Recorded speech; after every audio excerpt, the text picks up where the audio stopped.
she is, the mighty Hudson River.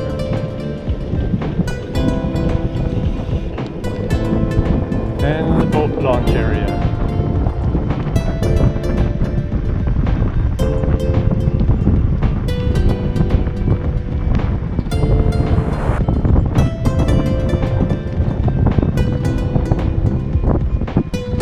There's a boat washing station. Everything you can need.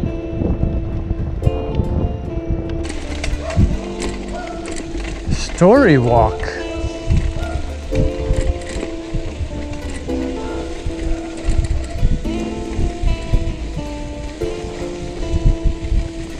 Got cool little pictures out here. Here's Story Walk 2 of 16. Looks like an eagle hanging over stuff. Here's number 3, flowers and a hummingbird.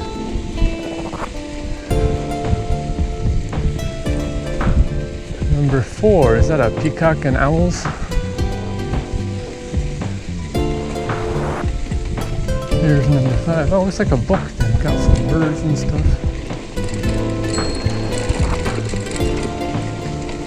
I wonder if this is like a loop or if it's just out and back. I don't know either.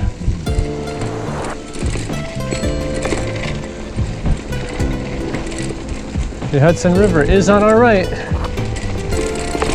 Can barely see it through any of this, but it's there.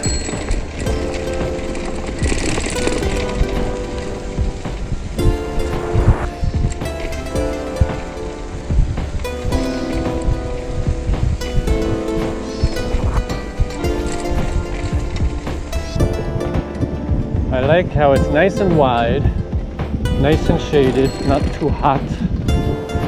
Nice path. Bean's been leading the race the whole time. He doesn't want you to pass. He's putting in maximum effort to stay in the lead. Right, Bean? Pond blind.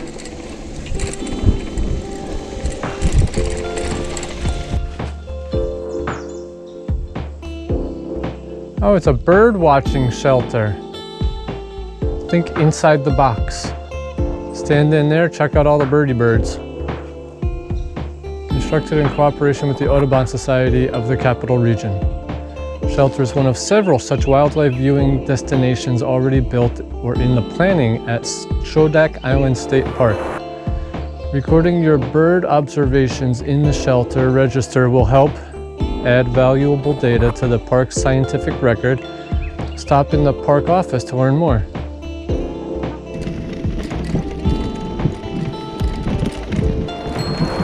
Oh shit, wow. Yeah, Bean almost flew out. I'm exaggerating, but it was a big bump and we like both went off of our seats there. Damn. There's the chimney. And you can see the Hudson River. All right.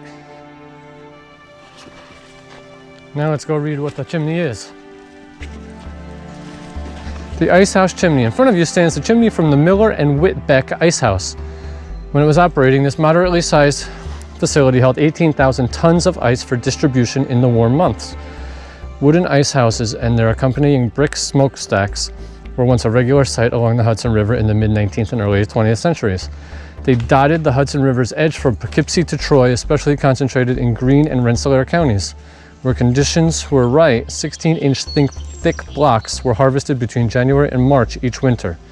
In a very cold year, the bountiful waters of the Hudson could yield 2 crops of ice. Ice became so critical to the American foodways that the annual harvest was reported on the New York Times. And a poor harvest from a warm winter was referred to as an ice famine. This illustration from Puck magazine shows a man sitting in an ice house wearing a fur coat and hat labeled Ice Trust, writing, "Owing to mild winter, we regret to say that the ice next summer will be dearer than ever."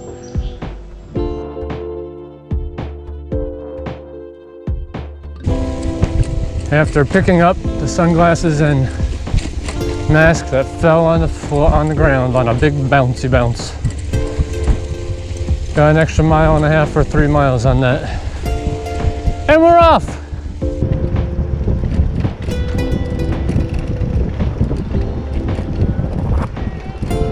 Good morning.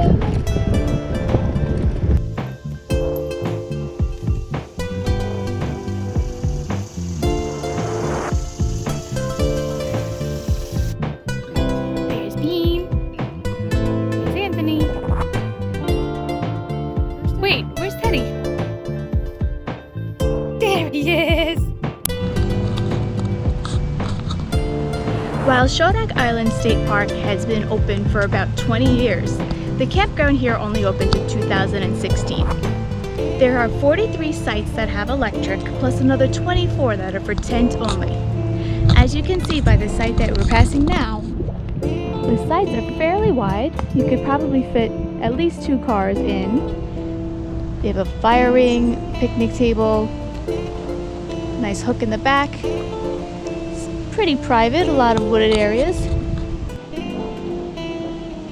We stayed at campsite number 43. While it's the last one in this loop, it happens to be right next to the playground, you really don't hear anything that's going on. Here our van is parked in the middle. You see our chairs are set up with our blanket. The fire ring is placed inside over here. And there's plenty of room in the back if people wanted to bring out and set up some tents.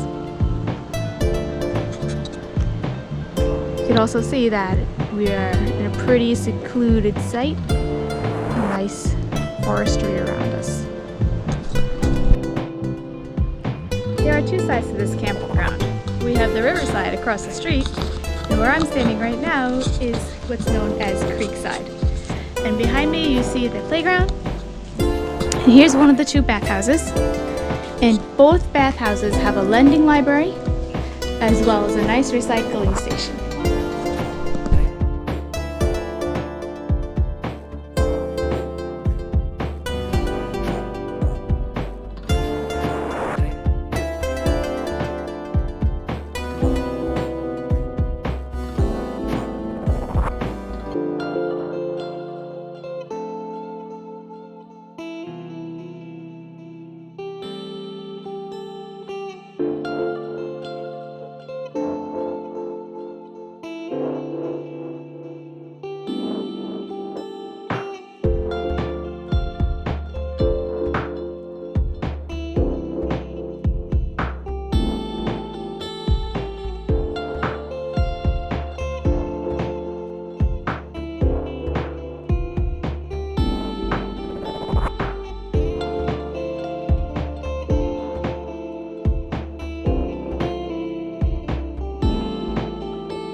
This is our last day at Schodack Island State Park, and we wanted to take a moment to tell you our thoughts.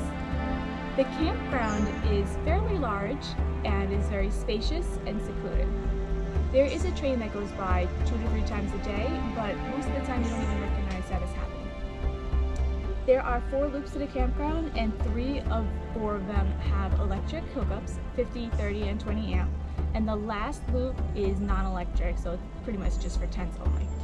There are no water hookups, except there are a few spaced out, but not at each individual site. The sites are rather large and separated. There are like trees and bushes in between each site. We have our Travado, our camper van. We have plenty enough room that we'd have the van. We could even fit a couple of tents as well if we needed. Not that we need to, but plenty of room. There's also the picnic table that you see, and there is a fire ring over there for campfires and s'mores and whatever else you like. Just a short distance down the road is a day area, which has a nice large playground for children. There's a boat launch, there's a few pavilions for picnics, and they have a bunch of outdoor games such as horseshoes, volleyball, basketball,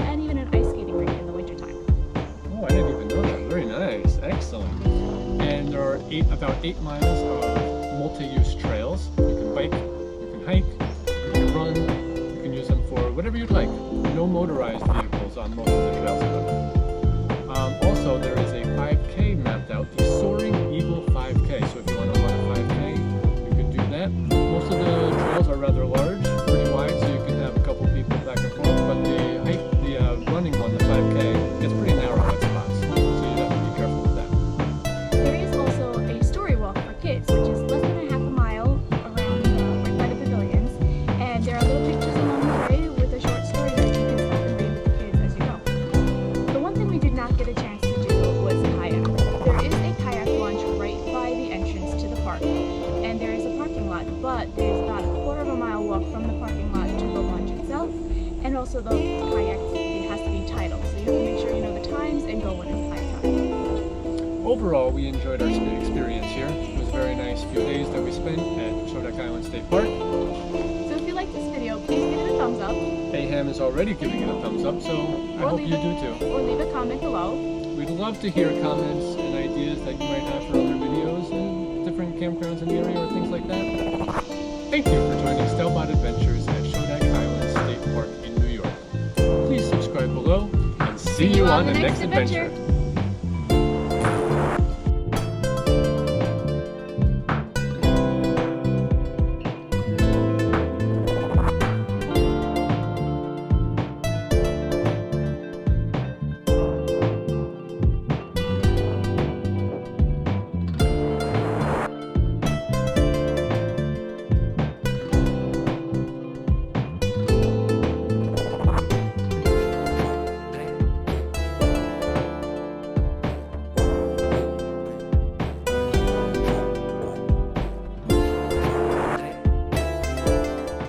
Thank you for joining Stelbot Adventures at Schodack Island State Park. Please subscribe below. See you on the next adventure.